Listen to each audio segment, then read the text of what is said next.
Good morning students. Today I am going to explain you a very important topic from CBSE from chapter light, okay, in which I am going to explain you magnification and sign convention.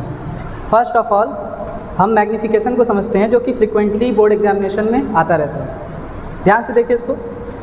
It is defined as ratio of height of image to the height of object. अब इसको समझने के लिए मैंने sign concave mirror के कुछ cases पढ़ाए थे, जिसमें 6 वाला जो केस था, टोटल 6 केसेस होते हैं कॉन्केव मिरर में इमेज फॉर्मेशन के। उसमें जो 6 वाला केस था उसमें हमने ऑब्जेक्ट को कहाँ रखा था? फोकस और पोल के बीच में। अगर फोकस और पोल के बीच में ऑब्जेक्ट रहता है तो उसका इमेज कैसे फॉर्मेशन होता है? एक लौता ऐसा केस होता है जिसमें इमेज फॉर्मेशन कैसे होता है, जिसमें image formation virtual and erect होता है। और सारे केसेस में कॉन्केव मिरर की इमेज फॉर्मेशन कैसा होता है? इमेज फॉर्मेशन होता है रियल एंड इन्वर्टेड। ओके, ये सी था। अगर सी से होते हुए कोई भी रे ऑफ लाइट जाती है तो वो सीधे कहाँ से जाती है?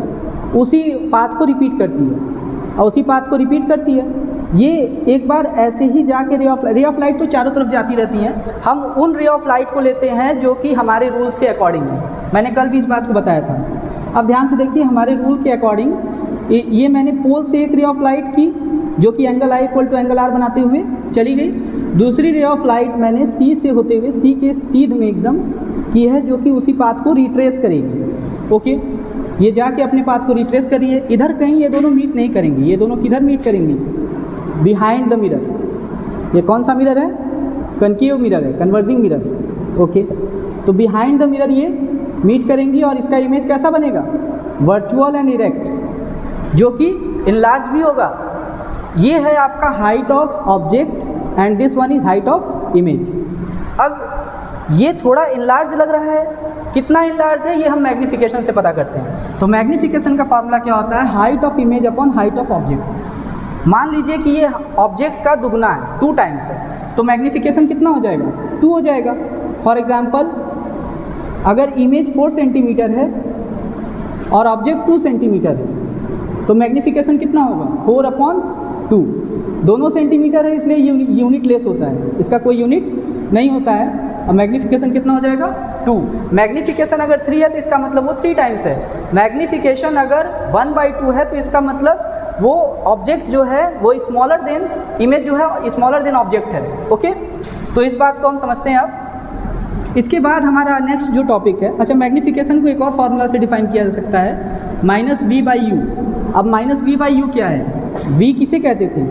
इमेज डिस्टेंस को हम v कहते थे और ऑब्जेक्ट डिस्टेंस को हम u कहते थे।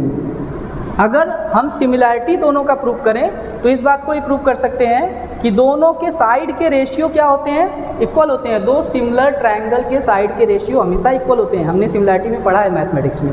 तो यहाँ भी -v/u और ho/hi ये इक्वल होंगे ही होंगे। ठीक है, तो hi/ho जो होगा वो -v/u के इक्वल होगा। नेगेटिव साइन कन्वेंशन की वजह से आया है, वो मैं बाद में अभी साइन कन्वेंशन में एक्सप्लेन करूँगा। ओके, तो ये दोनों इक्वल होते हैं with the property of similarity. Okay, अब देखिए next topic, sign convention. Sign convention को काफ़ी इजी वे में समझा जा सकता है। इसको समझने के लिए हमें कोऑर्डिनेट ज्योमेट्री याद करनी होगी। कोऑर्डिनेट ज्योमेट्री हमें क्या बताती है? एक ओरिजिन होता है और इधर साइड में अगर मैं पॉजिटिव एक्स एक्सिस लेता हूँ तो इधर साइड में क्या होगा? Negative x axis. तो इसी वाई एक्सिस को हम हटाकर अगर यहाँ पे मिरर लगा दें, अगर वाई एक्सिस को हम हटाकर यहाँ पे क्या लगा दें? मिरर लगा दें, तो जिधर ऑब्जेक्ट रहता है उसको हम नेगेटिव एक्स एक्सिस मानते हैं। सबसे पहला कंसिडरेशन हमारा ये होना चाहिए कि जिधर ऑब्जेक्ट है वो नेगेटिव एक्स एक्सिस है।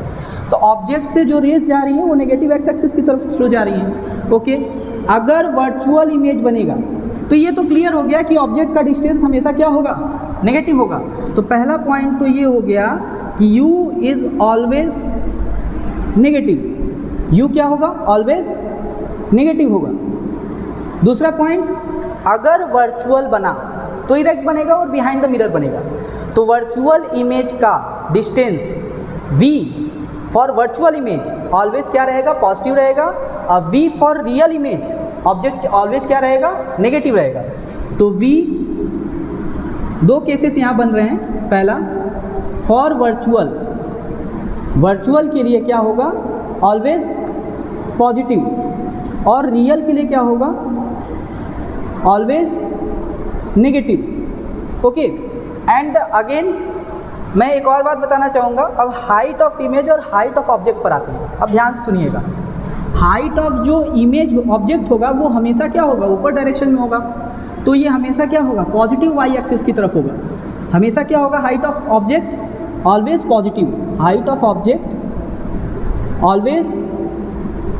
ऑलवेज पॉजिटिव, और हाइट ऑफ इमेज क्या होगा, ऑलवेज नहीं, हाइट ऑफ इमेज केस पे डिपेंड करता है। अगर रियल एंड इन्वर्टेड होगा, अगर इमेज आपका रियल और इन्वर्टेड होगा तो वो नीचे की तरफ होगा, इसका मतलब नेगेटिव एक्स एक्सिस को कवर कर रहा है।